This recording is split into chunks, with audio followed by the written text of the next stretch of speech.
اتنا بڑا علم کا پہاڑ، لیکن اگر کہیں جھکا ہوا ہے تو وہ بارگاہ کون سی ہے؟ امام جعفر صادق کی۔ اور یہ کون ہے؟ امام حسین کے بیٹے امام زین العابدین، ان کے بیٹے امام باقر اور ان کے بیٹے امام جعفر صادق، یعنی پر پوتے امام حسین کے وہاں بیٹھتے۔ تو کسی نے یہ کہا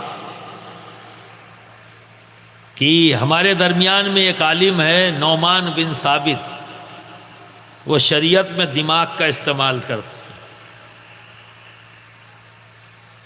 تو امام جعفر صادق نے پوچھ لیا، بھائی یہ نعمان بن ثابت کون ہیں؟ اپنی شناخت کے ساتھ، اپنی پہچان کے ساتھ بھی نہیں بیٹھتے تھے محفل میں، ایک انجان کی طرح جا کے بیٹھ جاتے اور فیض حاصل کرتے۔ تو امام نے پوچھ لیا یہ نعمان بن ثابت کون ہے جن کے بارے میں سنتا ہوں مجھ سے کہا گیا ہے کہ وہ اپنی دماغ کا استعمال کرتے؟ حضرت نعمان بن ثابت وہاں موجود ہیں۔ اب اگر آج کے دن میں کسی سے محفل میں کوئی بڑا ہو اور کوئی آ کر ان سے کہے کہ بھئی فلاں عالم جو ہے ایسا کرتے ہیں، اور وہ پوچھ لے محفل میں وہ عالم بھی موجود ہو، تو وہ کھڑا ہو جائے گا، شاید یہ طریقہ اختیار کرے کہ حضرت میں ہوں فلاں، میں تو ایسا نہیں کرتا۔ یا شاید وہ یہ انداز اختیار کرے کہ حضرت بنا تحقیق کہ آپ نے میرا نام لے لیا، میں تو ایسا نہیں کرتا، میری عزت نفس سے آپ کھیل گئے، برا لگ جائے گا۔ اپنے وقت کا علم کا پہاڑ ان کا نام لیا جا رہا ہے تو دیکھیں کتنا ادب اور کتنی محبت کے ساتھ کھڑے ہوتے اور جا کے فرماتے ہیں اے امام جعفر صادق، اگر نعمان یہ نہیں بتا رہے کہ میں ہوں، یہ فرما رہے اگر نعمان شریعت میں اپنے دماغ کا استعمال کرتا تو ریا خارج ہونے پر وضو ٹوٹ جاتا ہے، تو وضو کرنے کو نہ کہتا، اس مقام کو دھلنے کے لیے کہتا۔ اگر دماغ کا استعمال کرتا تو وضو کرنے کے لیے نہیں کہتا، اس مقام کو دھلنے کے لیے کہتا۔ امام جعفر صادق سمجھ گئے کہ یہ کوئی اور نہیں نعمان ہے۔ ادب دیکھیے، محبت دیکھیے، اپنا جواب بھی دے دیا، اپنی شناخت بھی کرا لی۔ تو جب امام جعفر صادق سے پوچھا گیا کہ اے امام آپ یہ بتائیں کہ یہ اللہ کی رسی کیا ہے، تو امام جعفر صادق نے فرمایا کہ اللہ کی رسی کچھ اور نہیں، ہم اہل بیت اطہار ہیں، ہم اہل بیت اطہار۔ سبحان اللہ، بے شک بے شک۔ برادران ملت اسلامیہ، یہ میں نے اپنی طرف سے نہیں کہا، امام جعفر صادق کے قول کو پیش کیا۔ تو متحد ہونا اللہ کی رسی کو مضبوطی سے تھام لینا ہے، یعنی قرآن کی تمام ہدایات کو، تمام حکم کو ہمیں اپنا لینا ہے۔ نبی نے جو کیا اسے اپنا لینا ہے، نبی نے جو کہا اسے اپنا لینا ہے، سوال نہیں کرنا ہے، ماننا ہے۔ تو نبی نے ہمیں کیا نظام دیا؟ دیکھو کتنا پیارا نظام دیا متحد ہونے کا۔ کیا کہا؟ نماز آپ اکیلے بھی پڑھ سکتے ہو، نماز ہو جائے گی، پر افضلیت کس میں ہے؟ مسجد میں جا کر جماعت کے ساتھ۔ بے شک یہ نظام ہے یا نہیں ہے؟ یہ کس لیے؟ بھائی نماز تو میں اکیلے بھی پڑھ سکتا تھا، پھر اس کا حکم کیوں کہ مسجد میں جاؤ اور جماعت کے ساتھ پڑھو، تاکہ ہم متحد ہوں، ایک ساتھ آئیں۔ جب مسجد میں ہی آئیں گے تو ایک دوسرے کی خیریت تو پوچھیں گے نا، ایک دوسرے کو سلام کریں گے نا، اور جب مومن کو مسکرا کر دیکھتا ہے تو یہ ثواب جاریہ ہے، سبحان اللہ، بے شک۔ ثواب بھی حاصل کیا، اللہ کے گھر بھی پہنچ گئے اور ساتھ کھڑے ہوئے۔ تو جب 40 لوگ ایک ساتھ ہاتھ اٹھاتے ہیں اور جب کوئی دعا کرتے ہیں تو اس میں ایک کی آمین رب تبارک و تعالیٰ قبول فرماتا ہے۔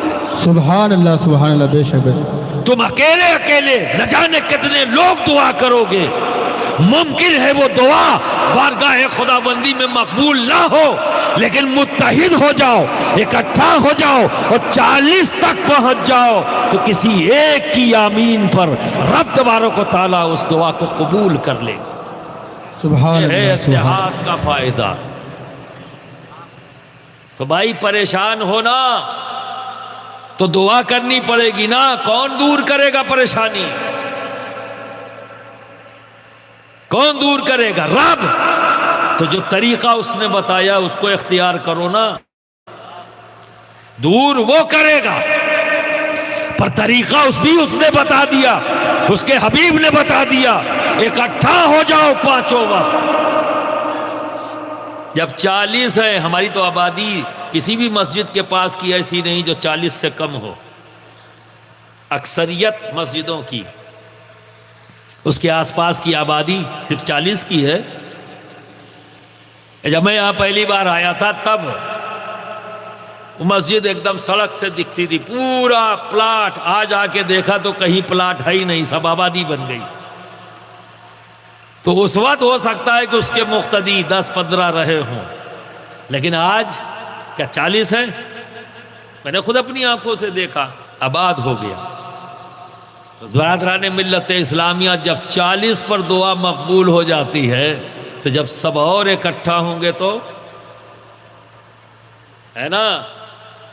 اب آئیے جمعہ، یہ تو محلے کی بات ہو گئی، جمعہ کس لیے؟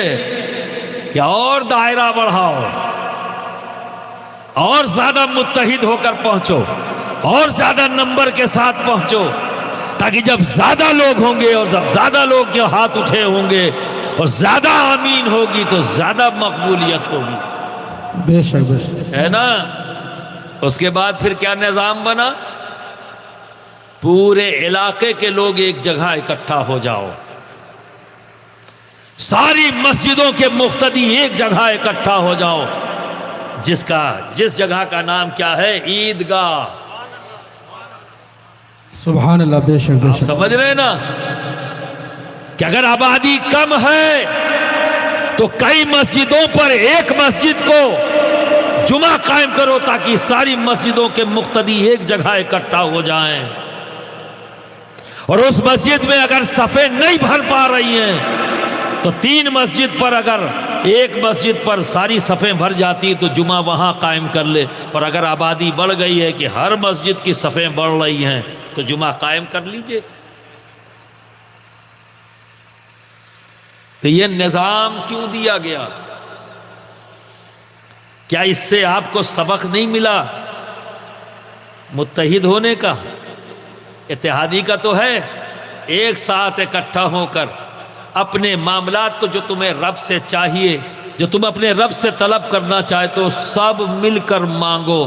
اللہ نے تو یہ کہا 40 کی میں سے ایک کی آمین قبول کر لیتا ہوں، تو ذرا سوچو جتنا بڑھتا جائے گا اتنی زیادہ قبولیت کے درجات بڑھتے جائیں گے، سبحان اللہ بے شک بے ہے شک نا۔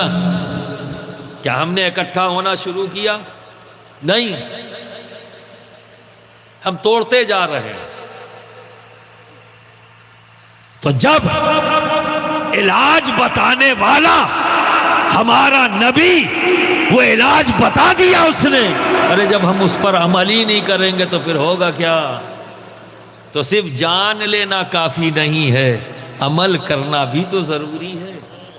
لو ابھی میں نے شروع میں کہہ دیا نا، پریشان ہو، علاج بتا دیا نبی نے، پر ہم نے عمل نہیں کیا تو پھر بچے گا کیا؟ پریشانی ہی تو، بخار اترے گا کب؟